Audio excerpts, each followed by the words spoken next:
Oi, eu fiz uma listinha aqui hoje, né, pra mostrar pra vocês que, ao meu ver, são leituras obrigatórias para um leitor. Ou seja, você só pode falar que é leitor. Brincadeira, brincadeira, não sai do vídeo, tô brincando, é só uma piada, gente. Mas se você ama livros, assim como eu, não pode deixar de conhecer esses livros, né, que talvez mudem aí a sua perspectiva de leitura.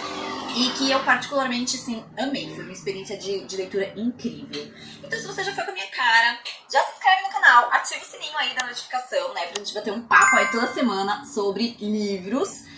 E aí, assim, você não perde nenhum conteúdo aqui do canal, beleza? Então, bora conhecer aqui o que eu separei.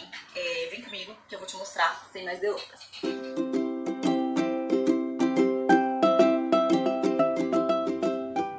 Oi, seja muito bem-vindo ao meu canal, meu nome é Tiene. Eu vou mostrar aqui os livros, os que eu já fiz resenha. Eu vou deixar um card aqui pra você assistir depois que você terminar esse livro, tá?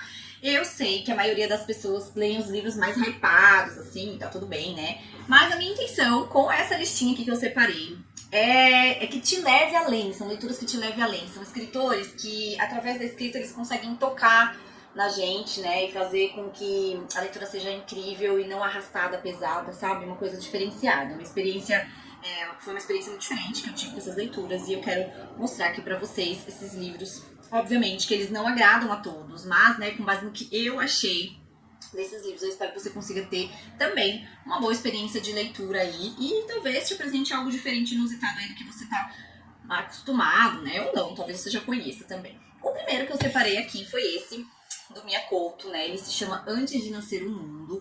E é uma história de um pai com 2 filhos. Eles vivem em Moçambique, perderam a mãe. E o pai, ele ficou amargo, assim, ele é misógino, sabe?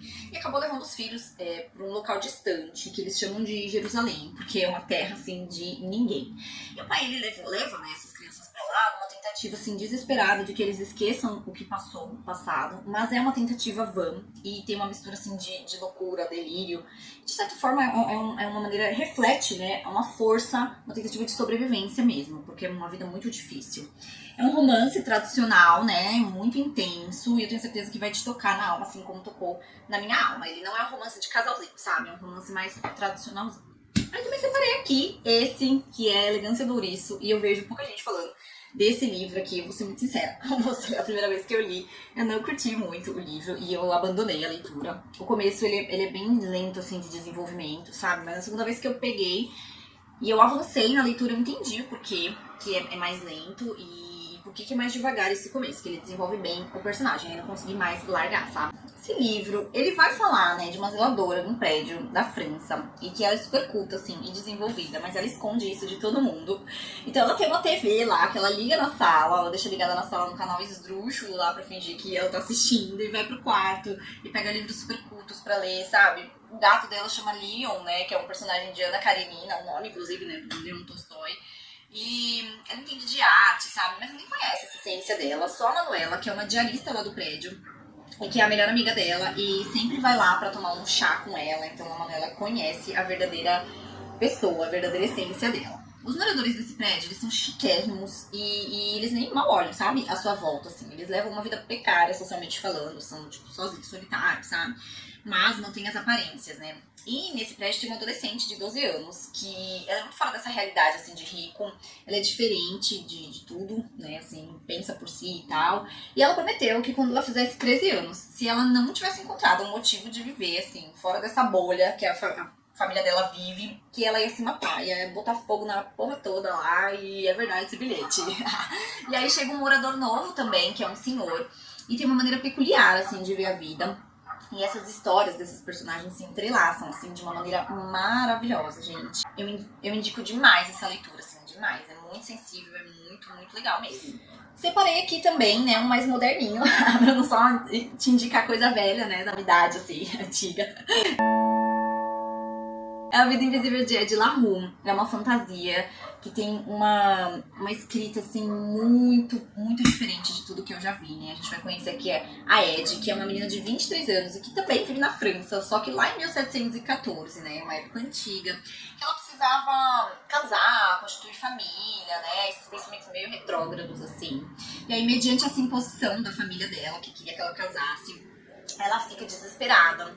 E sem perceber, uma prece dela aos deuses, né, é atendida, mas de uma forma muito manipulada, assim. Então ela acaba sendo amaldiçoada a ser esquecida. Então ninguém lembra dela. Por 300 anos ela vive uma vida de esquecimento, né?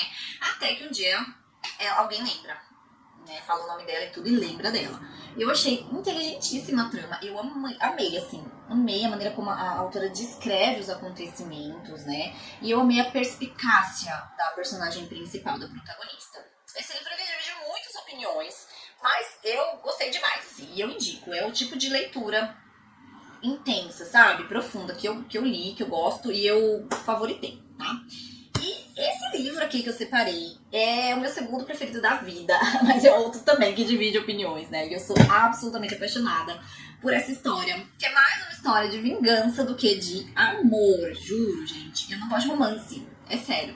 E eu te asseguro que isso está longe de ser um romance. Pode ver, não tem vídeo de romance aqui no canal, né? Muito pouquíssimos, inclusive, se tiver. Aqui a gente vai conhecer a história da Catherine e do Heathcliff, que vivem numa propriedade chamada o Morro dos Ventos Uivantes, né? E essa propriedade recebeu esse nome porque venta demais lá. E o vento uiva mesmo, faz barulho, sabe? Quando você fecha a janela e começa a fazer barulho, o vento. Então, Heathcliff ele é adotado pelo pai de Cat, né? E passou a viver ali como um irmão dela. E aí tem mais um irmão, então eles são em 3, né? Com o Heathcliff. Mas o Heathcliff, ele foi muito humilhado, muito rejeitado por esse irmão, ano após ano, sabe? Então ele guardou um rancor muito grande pela família, exceto pela Cat, né? Então eles têm uma relação ali de amor e ódio, e eles nunca se entenderam, assim, perfeitamente, 100%. A gente nunca entende o que rola ali, né, entre eles. É uma loucura total, assim. E tudo piora quando a Cat, ela casa com o Edgar Linton. E pra mim, assim, é um livro muito profundo, cheio de significado e com umas situações assim tão complexas que a gente não consegue tomar um partido, sabe? Falar, não, olha, ela tá certa, ele tá certo. Não tem como, gente. Eu já li 2 vezes e eu amei essas 2 vezes, essas 2 leituras, assim. E aí o Morro é meu segundo, né? Porque o meu primeiro preferido da vida é 100 Anos de Solidão, assim, do Gabriel Garcia Marques.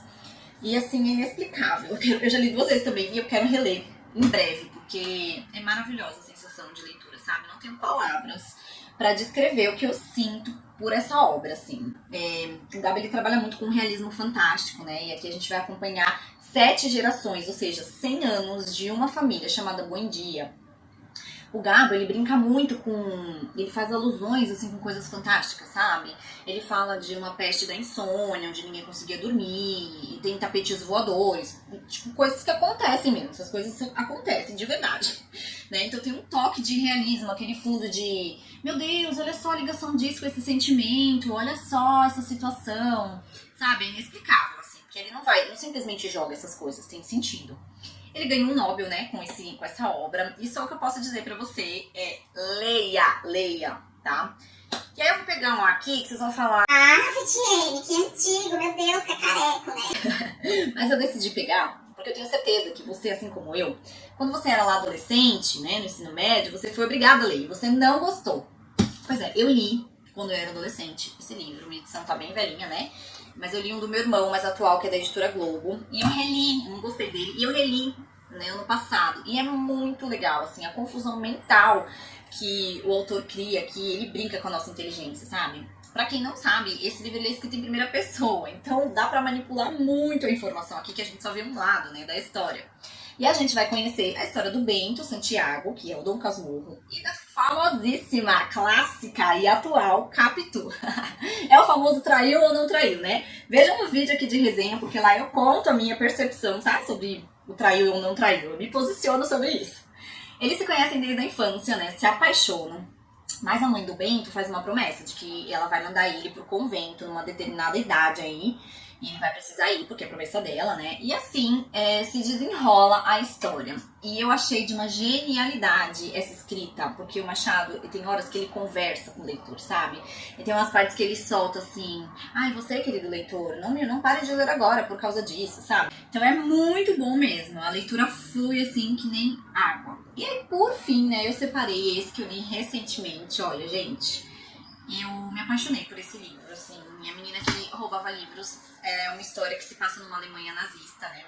Então o autor pegou fragmentos do que os pais dele viveram, da experiência dos pais, e criou essa história fictícia, né? A narrativa desse livro é impecável e quem vai contar essa história é a Morte, né? Então a gente vai conhecer aqui a Liesl Menninger, que é uma menininha que está viajando com a mãe e com um irmão. Eles estão indo por algum motivo, eles estão indo para um lar adotivo, ela e o irmão, né? E nessa viagem, o irmão dela morre. Isso não é spoiler, tá? Está na sinopse.